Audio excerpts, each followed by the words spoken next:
하나님 말씀은 역대하 19장 1절로부터 4절까지입니다. 제가 하나님 말씀 봉독하겠습니다. 유다왕 여호사밧이 평안히 예루살렘에 돌아와서 그의 궁으로 들어가니라. 하나니의 아들 선견자 예후가 나가서 여호사밧 왕을 맞아 이르되, 왕이 악한 자를 돕고 여호와를 미워하는 자들을 사랑하는 것이 옳으니까. 그러므로 여호와께로부터 진노하심이 왕에게 임하리이다.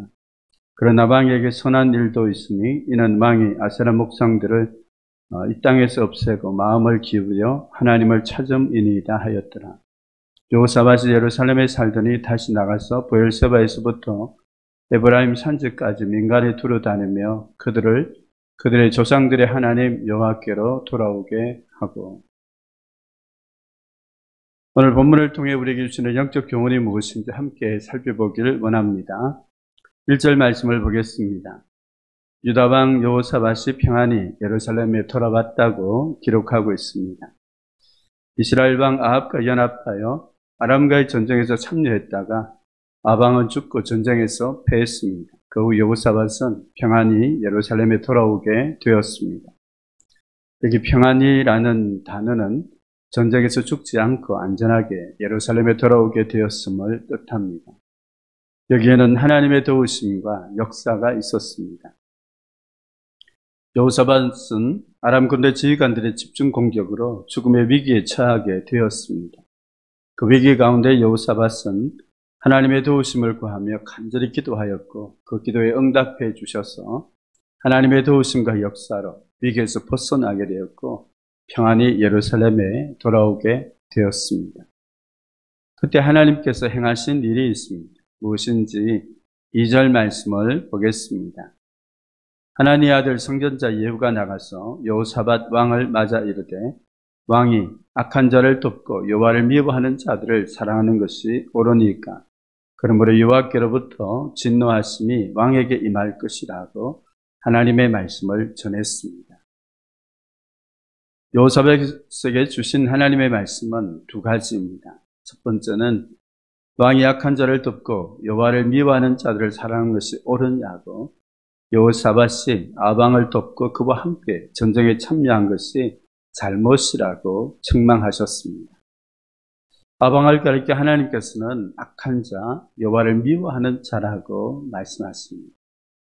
그런 악한 사람과 여호와께서 미워하는 사람과 함께 하다 보면 하나님의 말씀과 뜻을 거역하는 죄의 길로 가게 됩니다. 전쟁을 앞두고 여호사밧은 하나님의 뜻을 알기 원했고 미가야 선지자를 통하여 하나님의 뜻을 듣고 알게 되었습니다.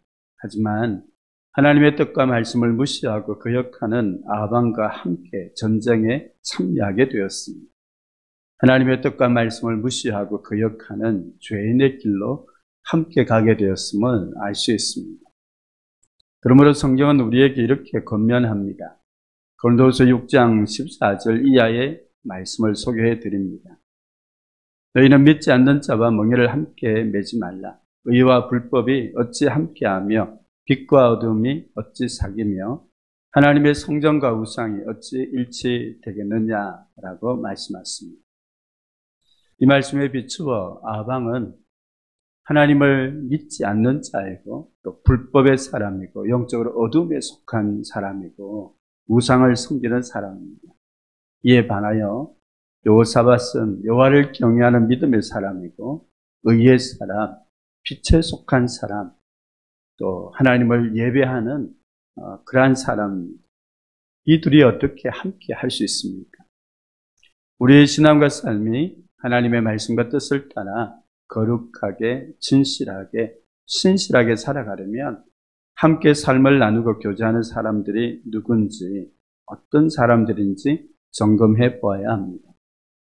잠언서에 철이 철을 날카롭게 한다라는 말씀처럼 영적으로 선한 영향력을 주고 본이 되는 성도의 교제가 참으로 중요합니다.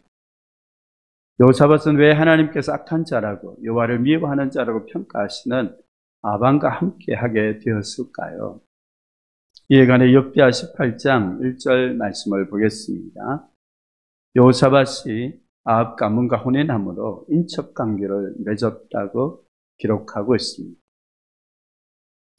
아방의 딸을 며느리로 맞이했습니다. 이것은 북이스라엘과 평화적인 관계를 유지하기 위한 정략적인 결혼이었습니다.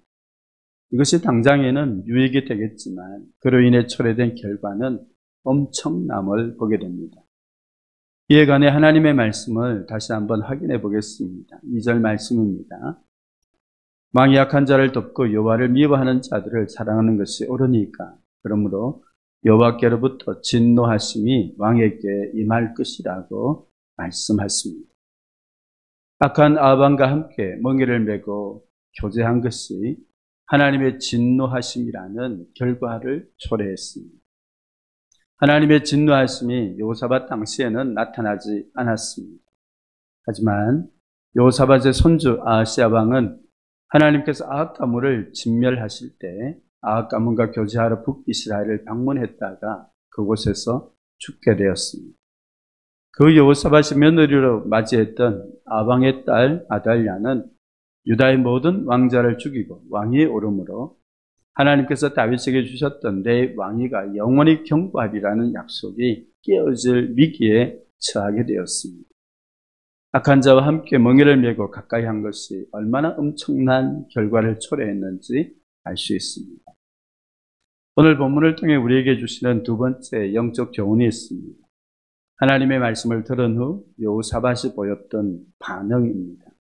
4절 말씀을 보겠습니다. 여호사밧이 예루살렘에 살더니 다시 나가서 브엘세바에서부터 에브라임 산지까지 민간에 두루 다니며 그들을 그들의 조상들의 하나님 여호와께로 돌아오게 하고. 여호사밧이 예루살렘에 살더니 대통령이 청와대가 있는 서울에 사는 것이 당연한 것처럼 여호사밧이 왕궁에 있는 예루살렘에 사는 것은 너무나 당연합니다.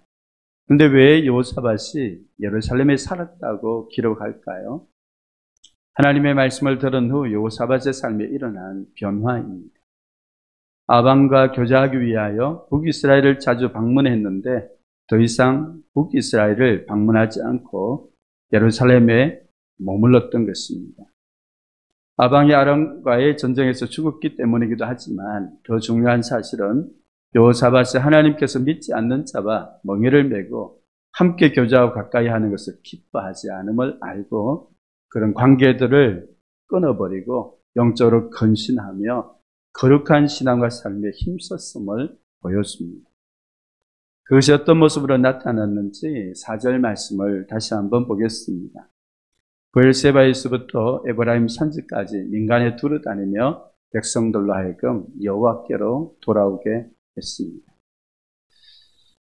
우리나라를 표현할 때 한라에서 백두라고 표현하는 것처럼 최남단 브엘세바에서부터 남유다의 북쪽 에브라임 산지까지 전국을 돌아다니며 여호사밧은 백성들로 하여금 여호와께로 돌아오도록 격려했습니다. 이것은 아방이 미가야 선지자에게 보였던 반응과 너무나 대조됩니다. 어제 말씀을 본 것처럼 아방은 자신에게 하나님의 말씀을 전한 미가야 선지자를 옥에 가두고 자신의 평안이 돌아올 때까지 고난의 떡과 고난의 물을 먹게 했습니다.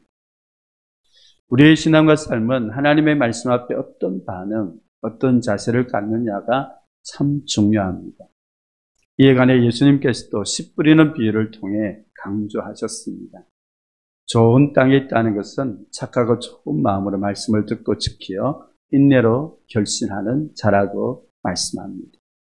사랑하는 성도 여러분, 하나님의 말씀 앞에 여호사밧이, 다윗이 자신들의 죄를 깨닫고 하나님께로 돌이켜 참 하나님이 기뻐하는 신앙과 삶으로 세워진 것처럼 하나님의 말씀을 통해 우리의 신앙과 삶이 주님이 말씀하신 30배, 60배, 100배의 열매를 맺는 귀한 삶이 될 수 있기를 주님의 이름으로 축복합니다.